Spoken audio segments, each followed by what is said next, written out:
Do you think his initiatives of attracting more Chinese investment to the country? That this is not a normal government. This is an interim government. Obviously, Professor Yunus brought to this position. For this Yunus government, the people's blood was their legitimacy. I certainly view this as a legitimate government. Many of them wants this government or Dr. Muhammad Yunus to lead at least 5 more years.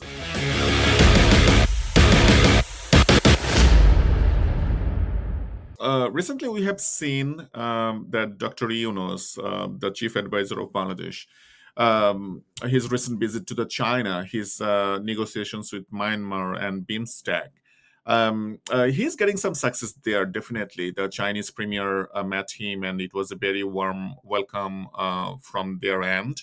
Dr. Yunus has been seen a good friend and ally of the West. Do you think his initiatives of attracting more Chinese investment to the country, negotiating with Myanmar, and moving towards more of a Asian countries like them will create any challenges in terms of how he wants to balance the relationship between West and China, given that West and China doesn't go along with many of the policies? Well, I think all of us, whenever we're in any position, we bring to that position who we are as individuals, and then we assume the characteristics that that position requires for us. So, for example, when I served as a US diplomat, obviously I brought my previous experiences to the table, but at the same time, I was very conscious of what my responsibilities were given the position. So I think the same holds true for Professor Yunus and others in his government. They bring their life experiences, but they have a role to play and they understand those roles. Obviously, Professor Yunus brought to this position a vast global network and vast global experience. So, in some ways, I think he has been able to use those to both his advantage and to the government's advantage. That said, I think we have to step back and remember that this is not a normal government. This is an interim government. So Professor Yunus and his team have basically two responsibilities. The overriding responsibility is to hold free and fair elections that will usher in an elected successor government. Um, in order to get to that point, there are some critical political and economic reforms that they need to push through. And at the same time, begin the process of holding those who committed crimes in the past accountable, not just for the sake of justice, but also in order to help ensure that future governments don't act like the previous government did. Now, as they're trying to carry out those tasks, they obviously have to govern on a day-to-day basis. But that's not their priority, and it's not their most important role. So if you look at this administration, um, it's already has the clock running out on it in some ways. I mean, Professor Yunus has said elections will take place either by the end of this calendar year or at the latest June of next year. My own personal view, based on my visit to Bangladesh, is it's more likely that it'll be sooner rather than later in terms of that time frame. So I'm anticipating that elections will likely take place toward the end of this year, December, January, which really means that this government only has another 8 or 9 months left to go. If elections are held or if election schedules announced 3 months in advance, um, so that maybe means September or so. What that means is that there's only 5 or 6 months left for this government to govern. So just because of the nature of time, there's a limited amount it can accomplish. So in many ways, what this government is doing is serving as a bridge between what was the case in the past and what will be the case in the future.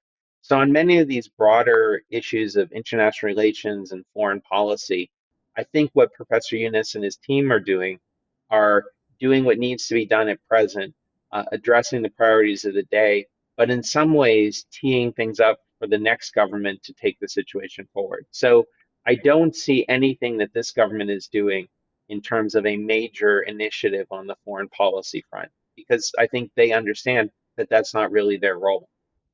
Yeah, it's interesting that you mentioned about the duration of this government, where you are right in terms of the some of the tentative deadline put forward even by the chief advisor when the election will be holding.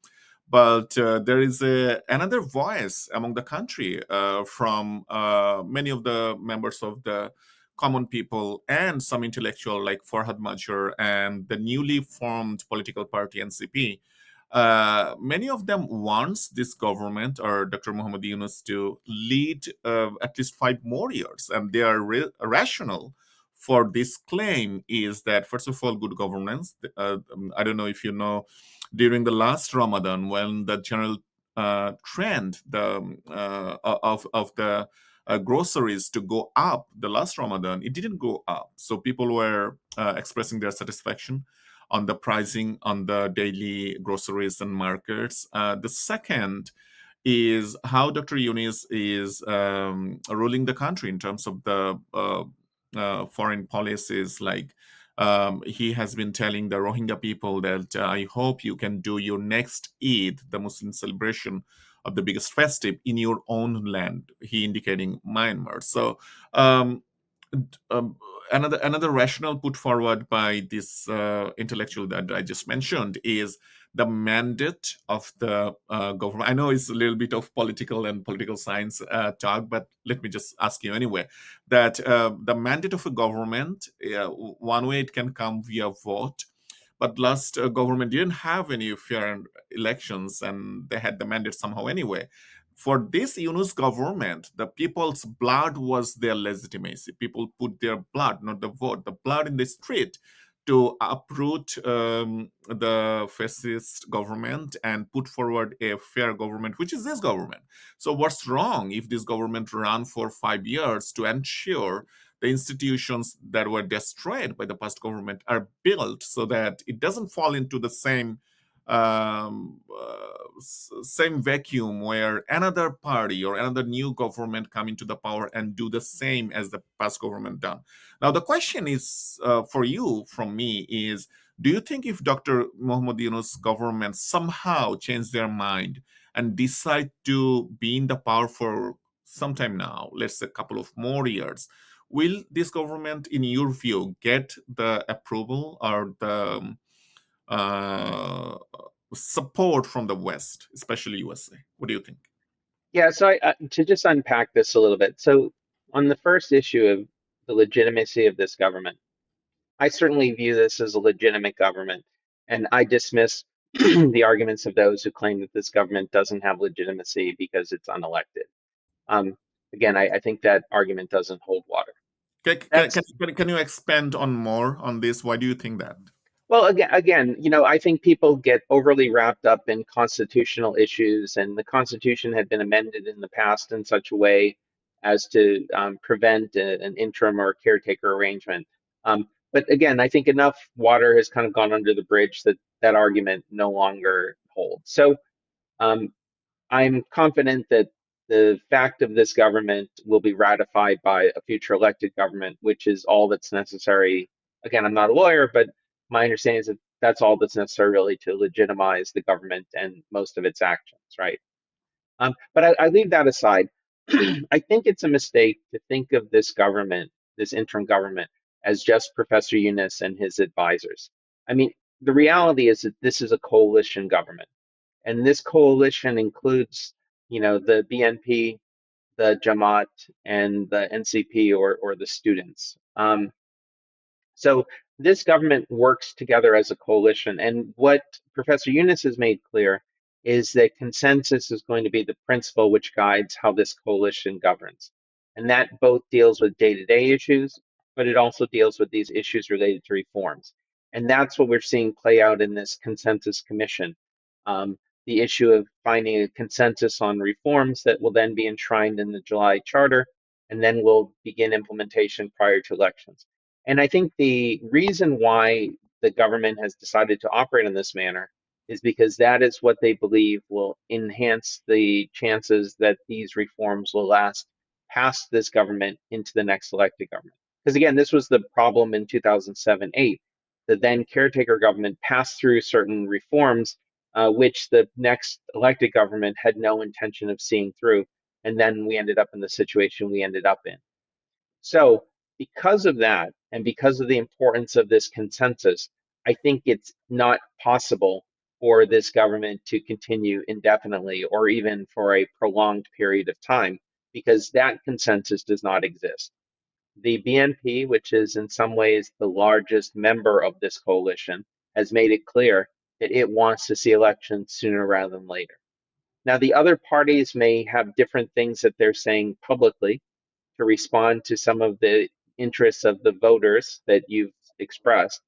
But during my visit, I did not hear privately anyone make a credible argument for this government continuing past the period that Professor Yunus has laid out. Again, I've already stated my view that it's most likely that elections will take place in December, January.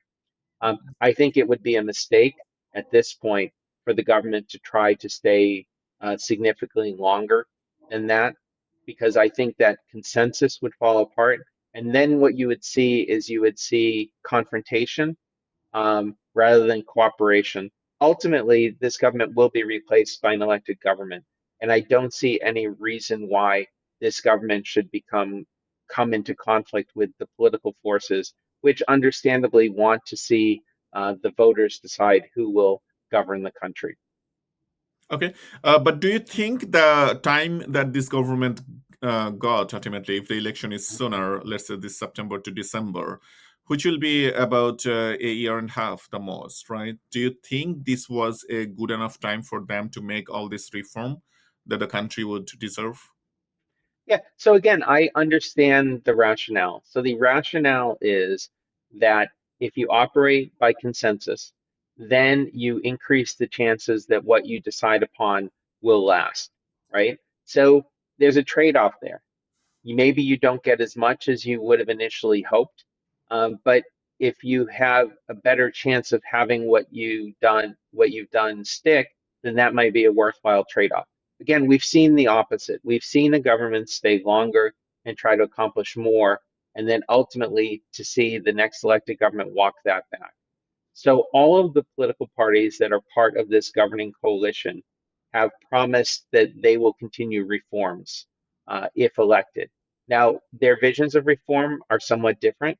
The BNP has its list of reforms, the Jamaat has its, the NCP has theirs. So that's not to say that reform has to end at the end of this government's tenure, but the nature of reform and the process whereby reforms are reached will be different. Because in this period, it will be based on a consensus of all the political parties. In the next period, it will be based on the views of the party which receives the mandate from the people. So ultimately, the people will be the ones who determine how far reforms go. And ultimately, the people will decide whether to reward the next government with an additional period of time to continue reforms, or will give a chance to someone else based on their performance. So I understand the process, and I think it's a reasonable way for the government to be proceeding. Mhm.